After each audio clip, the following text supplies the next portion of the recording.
So Pam Bondi, the Attorney General, and Kash Patel, the Director of the FBI, tell us there is no Jeffrey Epstein list. And here's what you have to understand when they say that. They're trying to distract, evade, using semantics. They're talking about Jeffrey Epstein's list of clients. Well, the fact of the matter is there probably isn't a standard list of clients. It probably doesn't exist, but that's not the point.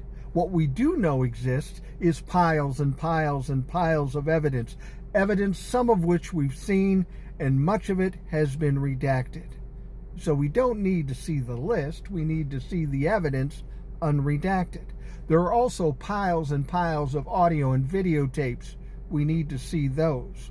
We don't need to see a list. We need to see the evidence. That's the fucking deal. So now they're going to say, well, there is no list, so there's nothing to see here. Everything is cool. We know everything isn't cool. Ghislaine Maxwell is in jail because it's not cool. That's the fucking problem. They're trying to dissuade us from looking into this further by saying, yep, no list. I guess we were wrong. There may not be a list, but who fucking cares? We know the evidence exists. We want to see the evidence unredacted. We want to see the videos. But the problem is, it's not just Donald Trump that they're trying to cover for. There are tons and tons and tons of very wealthy, very powerful men and women that are tied into this. There's a lot of pressure coming from all sides and maybe even some threats.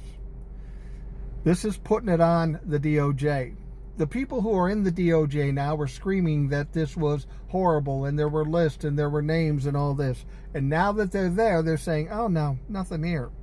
They're getting pressure, not only from Donald Trump, but from everybody that's on that list.